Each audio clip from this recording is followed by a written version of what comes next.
Oi, pessoal! O meu nome é Emily e hoje nós vamos estudar o sistema respiratório juntos.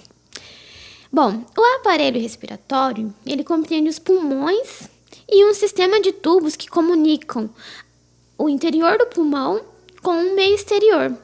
É costume distinguir no aparelho respiratório uma porção que é condutora, que compreende as fossas nasais, a faringe, a laringe, traqueia, os brônquios e os bronquíolos, e uma porção respiratória, que é representada pelas porções terminais da árvore brônquica, que contém os alvéolos. E é nesses alvéolos que ocorrem as trocas gasosas. A porção condutora, ela exerce importantes funções, como limpar, umedecer e aquecer o ar inspirado para proteger o delicado revestimento dos alvéolos pulmonares. Agora vamos falar sobre as funções e os órgãos que configuram o sistema respiratório, tá bom? Vamos lá? A respiração ocorre de forma inata desde o nascimento do bebê, sem a necessidade dele aprender a fazer isso, certo? Pois a respiração é controlada pelo sistema nervoso autônomo. Para que esse processo aconteça, o ar atmosférico é inspirado, passa pelas narinas, atravessa a faringe, a laringe e a traqueia e chega aos pulmões, onde flui pelos brônquios, os bronquíolos, até finalmente chegar aos alvéolos, onde o oxigênio passa diretamente para o sangue. A respiração pode ser dividida em duas etapas principais, que acontecem da seguinte forma. A inspiração, os músculos respiratórios localizados entre as costelas se contraem e o diafragma desce, aumentando o espaço para que os pulmões fiquem cheios de ar, o que faz com que a pressão interna diminua. E a expiração, os músculos respiratórios e o diafragma relaxam, o diafragma sobe, o volume da caixa torácica diminui e a pressão interna aumenta e o ar sai dos pulmões. Você sabe qual é a principal função do sistema respiratório? O sistema respiratório é um conjunto de órgãos responsáveis por transportar o ar para o interior dos pulmões e depois ser expelido para o exterior. Esse processo, ele permite a respiração, a fala e também a percepção de odores. O principal objetivo, então, do sistema respiratório é levar o oxigênio para as células do corpo, uma vez que durante a respiração também há a eliminação, a eliminação do gás carbônico. E o gás carbônico é o resultado do oxigênio utilizado pelas células. Aqui nesse slide vocês conseguem observar todos os órgãos que fazem parte do sistema respiratório. Agora que já falamos sobre as funções do sistema respiratório, vamos falar um pouco sobre os órgãos que compõem o sistema respiratório.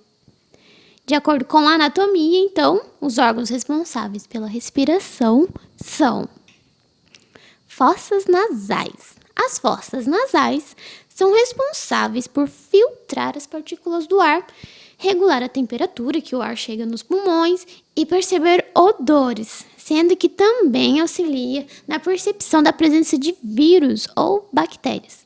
Ao perceber a presença desses micro-organismos, então, o sistema de defesa do corpo é ativado. Após passar, então, pelas fossas nasais, o ar ele é levado em direção à faringe e à laringe, onde ficam as cordas vocais, e depois em direção à traqueia, que se divide em dois.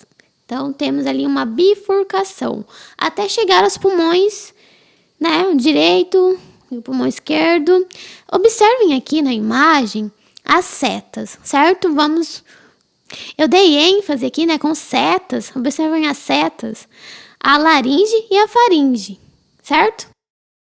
E a traqueia?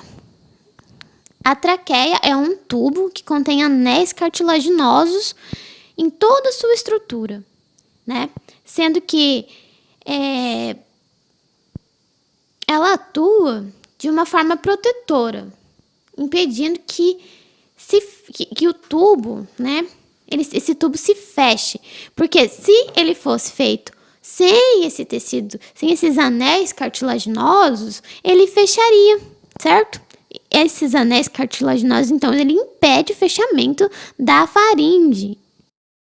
Após passar pela bifurcação da traqueia, o ar chega até os brônquios, né? Depois da traqueia, o ar chega aos brônquios, que são duas estruturas semelhantes a uma árvore virada de cabeça para baixo. Imagine então uma árvore de cabeça para baixo. E as raízes ficam para cima. Estão vendo aqui na imagem? É muito parecido.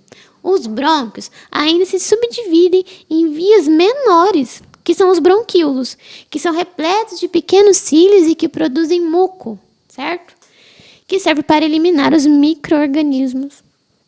Bom, a última estrutura do sistema respiratório são os alvéolos, que estão diretamente ligados aos vasos sanguíneos. Aqui, o oxigênio passa para o sangue, onde poderá chegar a todas as células do corpo. Esse processo chama-se troca gasosa. Porém, além de levar o oxigênio para o sangue, o alvéolo ele retira o dióxido de carbono presente no sangue. O sangue rico em oxigênio, ele circula pelas artérias, enquanto que o sangue com dióxido de carbono, CO2, ele circula pelas veias. Ao expirar, então, todo o gás carbônico é eliminado. Os ductos alveolares iniciam a porção respiratória. São condutos longos e tortuosos formados por ramificação dos bronquíolos respiratórios. O termo alveolar define a característica principal desse segmento, que é a presença de inúmeros alvéolos e sacos alveolares em suas paredes. Num corte histológico, o ducto alveolar apresenta, então, uma parede muito descontínua. Entre a abertura de dois alvéolos, ou saco alveolar, existem fibras colágenas e elásticas e células musculares lisas formando um coxim espessado. O revestimento epitelial é cúbico simples, com células muito baixas e às vezes difícil visualização na microscopia óptica. Deve-se salientar que os feixes musculares se dispõem circundando a abertura do alvéolo, mas se estende pelas paredes desse. Mas ela, na verdade, ela não se estende. Ela não se estende.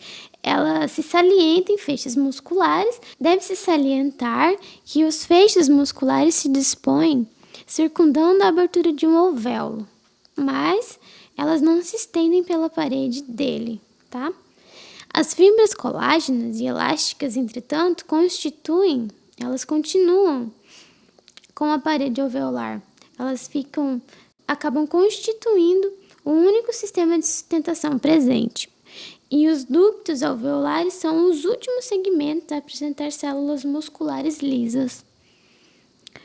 O oxigênio do ar alveolar passa para o sangue capilar através dessas membranas citadas. E o CO2 difunde-se em direção contrária. Então, a liberação do CO2 a partir do H2CO3 é catalisada pela enzima anidrase carbônica. De fato, a hemácia é uma célula que apresenta a maior concentração dessa enzima.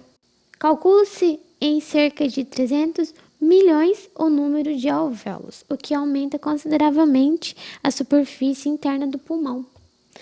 O ducto alveolar termina em um alvéolo simples ou em sacos alveolares constituídos por diversos alvéolos.